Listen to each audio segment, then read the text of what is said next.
لغاری صاحب، یہ ایک تو ہم دیکھ رہے ہیں دونوں سائڈ سے بڑی سخت قسم کے بیانات ایک امپورٹنٹ ڈسکشن پہ سامنے آ رہے ہیں. وزیر دفاع صاحب خواجہ آصف، ان کے بیانات آپ نے دیکھے ہیں. وہ یہ کہہ رہے ہیں کہ جی اگر آپ اس آپریشن کو اس کی مخالفت کر رہے ہیں تو بیسکلی آپ یہ دہشت گردوں کو کہیں نہ کہیں سپورٹ کر رہے ہیں، وہ جماعت دہشت گرد ہوگی جو سپورٹ کرے گی. اس طرح کے سخت بیانات. دوسری جانب ہم یہ مولانا صاحب کے بھی سن رہے ہیں، وہ کہہ رہے ہیں آپریشن عزم استحکام، یہ عدم استحکام ہے بیسکلی. کیوں کہہ رہے ہیں ایسا، کیوں لگ رہا ہے، اور دونوں سائڈ سے اتنی سخت بیانات کیوں آ رہے ہیں؟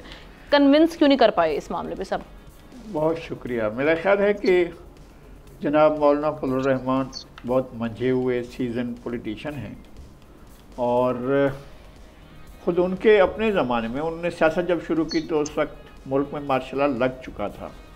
جب ان کے والد کا انتقال ہوا تو مارشل لا کو 2 سال 3 سال ہو چکے تھے، اور وہ آ کر انہوں نے سنبھالا.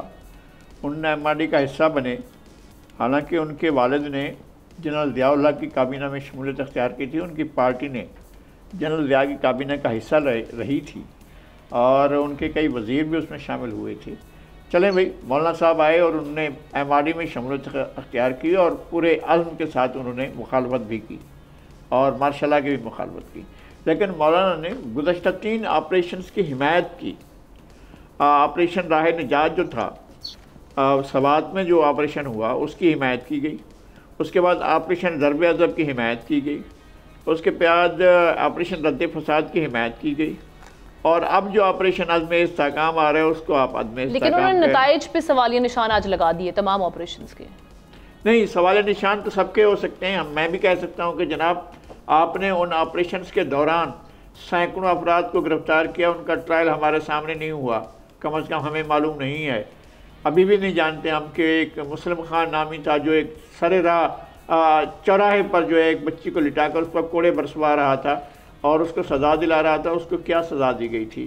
جن لوگوں نے رٹ ریاست کی چیلنج نہیں کی تھی بلکہ اس کو رٹ کو باقاعدہ تبدیل کر دیا تھا. انہوں نے کہا تھا کہ ہم آئین نہیں مانتے، ہم پارلیمنٹ نہیں مانتے، ہم اس ملک کے دستور کو نہیں مانتے، ہم قوانین کو نہیں مانتے.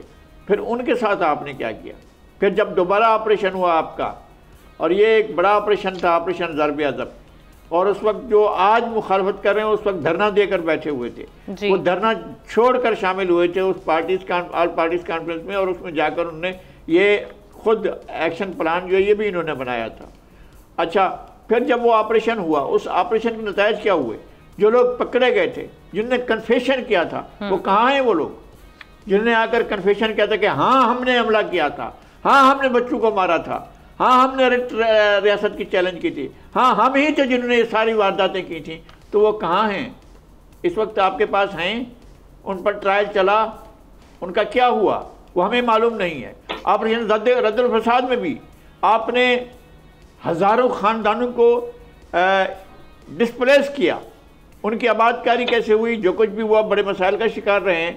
اس کے نتائج کیا نکلے؟ پھر کامبنگ آپریشن کیا، اس کے نتائج کیا نکلے؟ نتائج کے حوالے سے تو ہمیں بھی بات کرنی ہے کہ ہمیں بتائیں تو صحیح نا. اتنے آپریشن ہوئے ہیں، ان کے نتائج اگر وہ بالکل وائپ آؤٹ کر دیے گئے تو دوبارہ کہاں سے پیدا ہوئے؟ اور یہ جو ہمارے ایک پارٹی کے لیڈر یہ کہہ رہے ہیں کہ جناب میں پہلے خطرات دیکھ رہا تھا، تو اس وقت آپ کی حکومت تھی. جب ایک حکومت اس وقت جب وفاق میں تھی، جب ان کے خود لوگوں کو پناہ دے رہے تھے، جب 20,000 لوگوں کو آباد کیا جا رہا تھا، جب آپ ان کے ساتھ مذاکرات کر رہے تھے، یہی جماعت جو آج مخالفت کر رہی ہے ان کے ساتھ مذاکرات کر رہی تھی. صحیح. اور آج بھی یہ صورتحال ہے. جب ہم آپ کو کہتے تھے، یہ سارے لوگ کہتے تھے آپ کو، آپ کے مخالفین کہتے تھے طالبان خان، تو آپ اس پر فخر محسوس کیا کرتے تھے.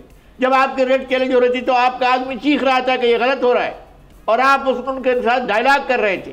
یہ ساری صورتحال کیسے ہوتی ہے؟ یہ کیوں ایسا ہوتا ہے کہ آپ جب آپریشن کا وقت ہوتا ہے تو اس طرح کی بات کرتے ہیں کہ جیسے آپ ان کے دلوں میں ہمدردی پیدا کر رہے ہیں، جو یہ سب کچھ وارداتیں کر رہے ہیں، جو ریاست کے ریٹ کا چیلنج کر رہے ہیں، جو پاکستان کو وجود کو تسلیم نہیں کرتے ہیں. ٹھیک ہے، تو دیکھیں آپریشن کی کوئی بھی جو بھی مہذب شہری ہوگا اس طرح حمایت نہیں کرے گا. لیکن آپریشن کے بغیر اگر چارہ کار نہ ہو تو آپ کیا کریں گے؟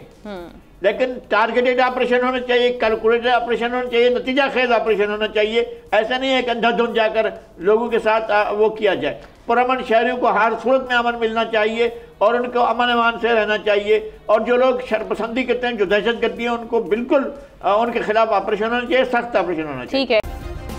سبسکرائب کریں اور بیل دبائیں تاکہ کوئی خبر رہ نہ جائے.